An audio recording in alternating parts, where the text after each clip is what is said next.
everybody. I'm going live today because I want to talk about a topic that was a real hot button issue on a YouTube video I posted a few years ago called Sexless Marriage. So the YouTube video was about a woman who wrote into my Ask Dr. Rachel column, and she said, I have a question. I don't know what to do about the fact that I don't feel attracted to my husband anymore. I really care about him as a person, as a spouse. He's a great co-parent.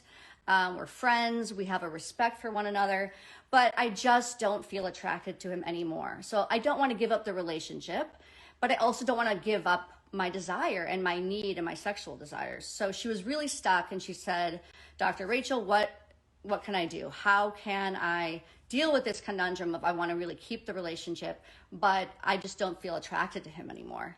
And discrepancies in desire is a really common issue. It's probably the number one thing that couples therapists really see, and sex therapists see, is that one person has stronger feelings than the other, or one person no longer is attracted to the person, but they don't necessarily want to throw away the relationship.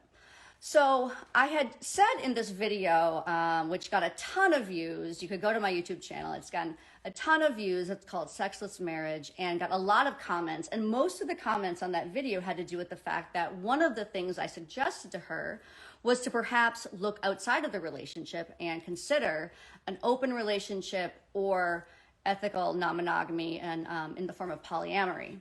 So that was a real hot button topic. There were a lot of people who commented.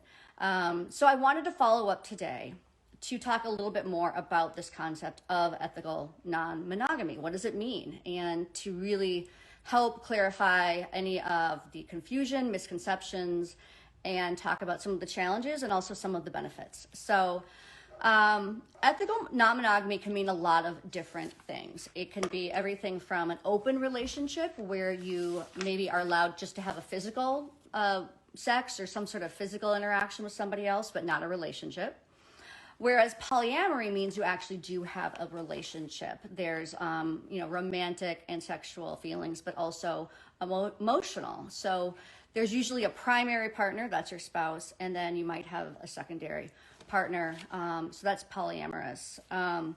There's also monogamish. That's a new term that we're hearing. Monogamish is when a couple is mostly monogamous, but they might occasionally, in certain situations, have sex with someone else.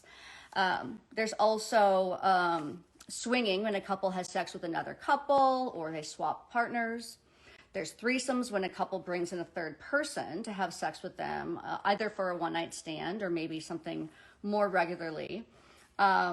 There's also cuckolding, which is when a couple brings in a third party to have sex with one of the partners, often with the other person watching. So those are some of the examples of open or polyamorous relationships. What makes it an ethical non-monogamous relationship, ENM, would be, it means that there is communication. It's ethical because there's consent. It's consensual, it's transparent, there's no game playing, no deceit, no betrayal, no lying. The two people agree upon the boundaries and the rules. Now, granted, those might be evolving and changing over time, yet you have to keep checking in. But that's a big part of making it ethical. So it's really about communication, consideration, and consent. Think of those 3 C's. I think it's important also to recognize that, of course, jealousy can be a factor. Now, jealousy can be an issue even in monogamous relationships as well. So one thing that I've noticed is that people who have open relationships or polyamorous relationships that are ethical is that they really work hard to manage jealousy. It's not that it doesn't happen, doesn't come up. They just really do a good job of trying to deal with it as best that they can.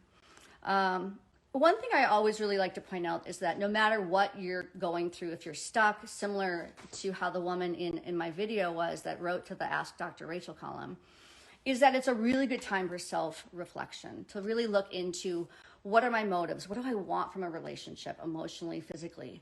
Are there any older attachment wounds from childhood that are factoring in? Or is there a void that you're trying to fill by finding somebody outside of the relationship, or wanting to be secretive? You know, do you want to just break the rules no matter what? In which case, maybe, you know, that's important to look into, because then that wouldn't be ethical non-monogamy. Sometimes people do have rules and boundaries with their partner, and then they end up violating them anyway. They just sort of need to be naughty or taboo or really break outside of their shell. So really be honest with yourself as to your motives and what's going on within you before bringing in other people, or before even bringing up the topic in your relationship, because it can really be a hard thing for the other person to hear. A lot of the comments on my YouTube video were from people saying, wow, if my partner did that to me, if my wife or husband said, I want to open up the relationship, that would be the end of it. I couldn't believe it. I'd be heartbroken. So it's definitely something to really think through before you bring it up. But ideally, bring it up in a way that is about wanting to help the relationship, help with bonding and improving boundaries, improving communication. Sometimes people agree to open up the relationship to have ethical non-monogamy, and then they actually don't even get together and hook up with other people. There's the misconception that people who want to have ethical non-monogamy just want to do so for sex. And actually, sometimes people are really interested in expanding their emotional opportunities and having more emotional intimacy. So it's something that's increasing in our culture. It's something I think that's good to talk about and think about, especially when we think about the high rates of infidelity and divorce, and how often people do lose desire and sexual attraction in their relationship. So this is just a little bit of more of an addendum continuing that last video called Sexless Marriage. So take a listen to that one if you haven't, and let me know what you think. And I'm just here to help open up the conversations and really prevent all the misconceptions so that you can have a healthier, happier, more satisfying relationship and have all the intimacy that you deserve. All right, thank you.